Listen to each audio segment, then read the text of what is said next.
My research was looking at how to avoid hypothermia in the adult surgical patient and finding evidence-based practice change.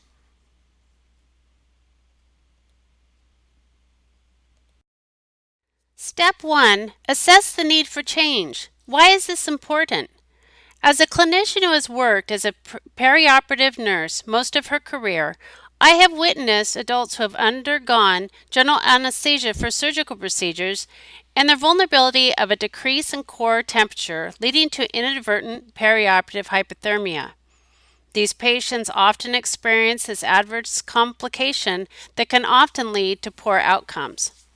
The model for evidence-based practice change is the best framework when taking a look at how nurses can be instrumental in assessing, locating, analyzing, designing, implementing, evaluating, integrating, and maintaining quality evidence-based research into our nursing care of our patients undergoing general anesthesia and how to avoid the risk of unintentional perioperative hypothermia. Often, traditional warming techniques used routinely in operating rooms around the nation are ineffective in stopping perioperative hypothermia.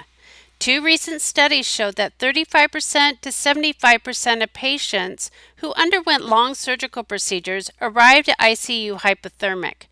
A core body temperature less than 36 degrees Celsius is common in the surgical suite. Contributing factors include a cold environment, cold IV fluids and blood products, change in patient thermoregulation due to anesthetics, redistribution of heat to the periphery of the body, cold anesthetic gases. Poor outcomes and physiological alterations include decreased metabolic rate, decreased cardiac output, metabolic acidosis, prolonged muscle relaxing, altered clotting factors, and an increased post-operative infection rate. Not only could it improve patient safety, a decrease in post-operative hypothermia could result in reduced patient costs estimated around $2,500 to $7,000 per patient. Step 2. Locate the best evidence. PICO question: what is the research question? Formulating the research question guided my search to locate the best current evidence regarding the prevention of perioperative hypothermia. The PICO approach is helpful to identify the essential elements needed to answer the clinical question at hand. The intervention PICO question that best fit my research was: are adult surgical patients undergoing general anesthesia that have active preoperative warming compared to those without preoperative active warming at less risk for unplanned hypothermia during the perioperative period? In my search to find evidence-based research regarding active warming of the perioperative patient, I retrieved articles in the databases PubMed and CINAHL with the year limitations of 2009 to 2016. I used the search term keywords preoperative warming, hypothermia, and active. Step 3. Placement on the evidence pyramid. After researching scholarly journals, an article from an international study published in Minerva Anesthesiologica, the official journal of Italian Society of Anesthesiology, Analgesia, Resuscitation, and Intensive Care, that was piloted by researchers in Germany, Belgium, Spain, and the Netherlands, will be analyzed. The study, titled Efficacy of a Novel Pre-Warming System in the Prevention of Perioperative Hypothermia, a prospective, randomized, multi-center study, was discovered by searching the National Center for Biotechnology Information's database PubMed. The researchers set out to determine the effectiveness of using passive versus active warming methods in perioperative care. A thorough critique of this research article was conducted to look for evidence-based research to support this perioperative nurse's PICO question. This article directly relates to the clinician's question, as it is looking to answer the effectiveness of different methods of pre-warming the patient prior and during general anesthesia. Researchers designed this study using a prospective, randomized, multi-center controlled trial.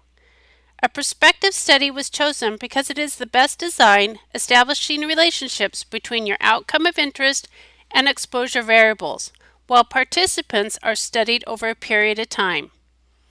To complete an in-depth critique of this study, this clinician will be using the appraisal checklist of RCTs available in the textbook Evidence-Based Practice in Nursing and Healthcare, a guide to best practice. Regarding the main findings of the literature, results of the efficacy of active pre-warming in the prevention of perioperative hypothermia are evidenced by core temperatures of the participants in each group. 3 groups of surgical patients were tested. Group A and B were passively warmed with 2 different types of blankets, and the third group C had an active warming unit attached to a suit covering the patient's body intraoperatively, from pre-op through PACU. The core temperatures of the actively pre-warm group were comparatively higher than the 2 passively warm groups at 15, 30, 45, 60, and 75 minutes after induction of general anesthesia and at the end of surgery. Measurements were similar 30 minutes after PACU admission.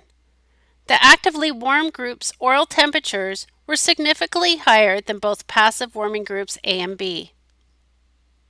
Research findings support active preoperative warming with forced air warming systems to effectively reduce the incidence of hypothermia. These forced warming systems tested have convenient disposable devices that can be applied to different areas of the body. Step 4. Critically appraising the evidence. However, questions lingered after analyzing this research studies article due to weaknesses in the researchers' conclusions. 1. Researchers failed to include confidence intervals that would be useful to clinicians as it validates clinical meaningfulness for the measured effect of the intervention between the 3 groups. Number 2, it is vital to ensure any intervention is safe before implementing it across all adult populations. For example, researchers reported there were no skin lesions or burns in any of the treatment groups who were part of the study. This supported their conclusion that there is little to no risk implementing active pre-warming during the perioperative care.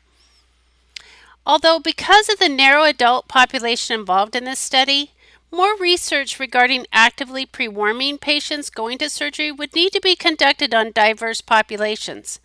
Surgical patients with chronic disease conditions who are metabolically unstable may be at a greater risk for skin breakdown and injury. It is recommended that researchers continue compiling evidence in systematic reviews in varied international settings with measured times throughout surgery using trained staff. Step 5. Design practice change limitations of application. There are design practice change limitations of application of this intervention based on this research article. Number 1, the body of evidence that was analyzed is not sufficient in quantity or strength to support new practice. Number 2, the lack of time available to implement the intervention throughout the intraoperative period may be problematic, especially in the pre-op period prior to the patient going to the surgery suite. However, more research should be done to investigate how effective time management could support this intervention. Number 3, the study's authors stated clinically important outcomes were measured using sublingual and esophageal instrumentation to measure temperatures with specific intervals and timing. However, they did not include how the instrumentations used were calibrated or how the timings were recorded among the 3 groups to ensure accuracy. Streamlined calibrated instrumentation used by trained staff would be an essential component of further research studies and in practice. And number 4, a larger population needs to be studied prior to the application of this intervention. Steps 6 and 7. implement, evaluate, integrate, and maintain change in practice. It is essential perioperative nurses continually explore interventions that will assist them to develop a safe plan of care, resulting in optimal patient outcomes throughout the perioperative phase.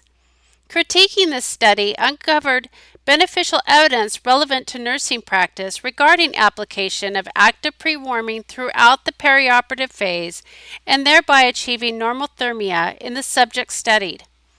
However, due to the narrow population involved, more investigation on adults with varied illnesses and physical states would need to be studied to have adequate, thoroughly tested evidence to change practice related to all adult populations undergoing general anesthesia.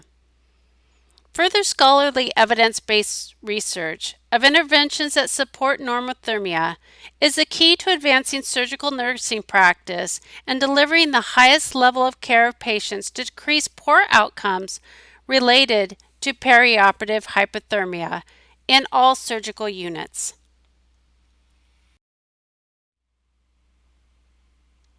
Thank you for your time.